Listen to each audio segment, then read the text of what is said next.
On se pose la question dans la matinale, comment opérer la transition ESG d'un patrimoine immobilier? Cette question, on va la poser à une experte, c'est Sabine Nevers. Bonjour Sabine.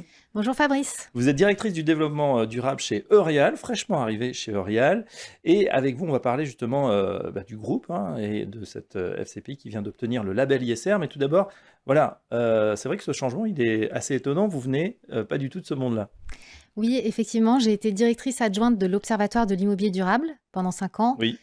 qui est une structure qui accompagne les entreprises et les acteurs du bâtiment et de l'immobilier dans leur transition écologique en faisant des études, des baromètres et une veille réglementaire très pointue, tant en France qu'en Europe.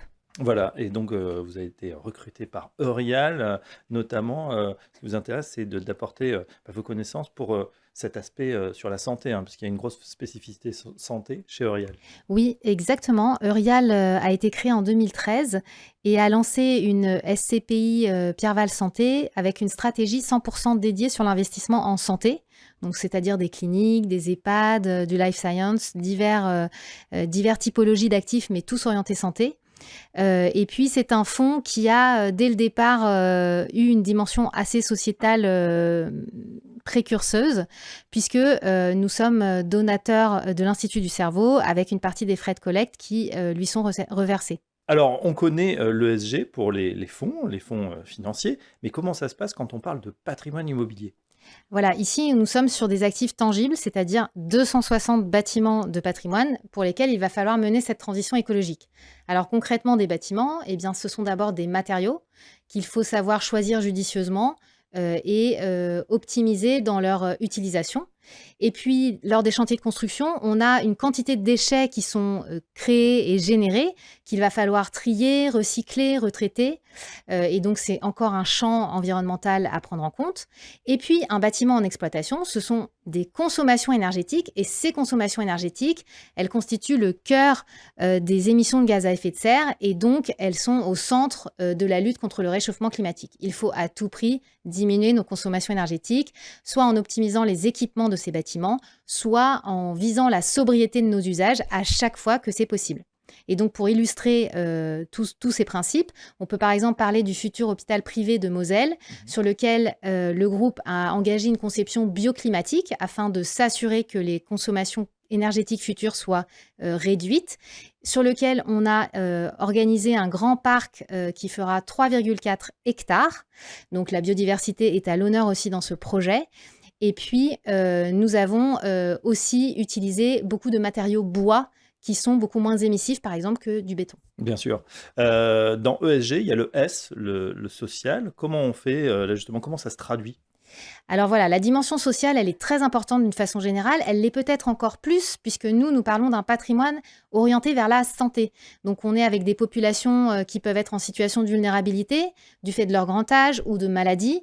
Et donc c'est indispensable de pouvoir leur assurer un bien-être constant et en progrès permanent. Donc par exemple, à titre d'exemple, on a une clinique à Roussillon qui a mis en œuvre un hôtel hospitalier dans lequel les familles des malades peuvent venir séjourner le temps de l'hospitalisation afin de les accompagner. On a aussi des micro-crèches, par exemple, qui sont étudiées pour pouvoir les installer dans des EHPAD et des résidences seniors, afin de privilégier ce lien intergénérationnel dont on sait qu'il est fondamental, notamment pour nos seniors. Bien sûr. Pierre-Val Santé vient d'ailleurs d'obtenir le label ISR en 2023. Quels sont les enjeux à venir? Qu'est-ce qui va se passer maintenant?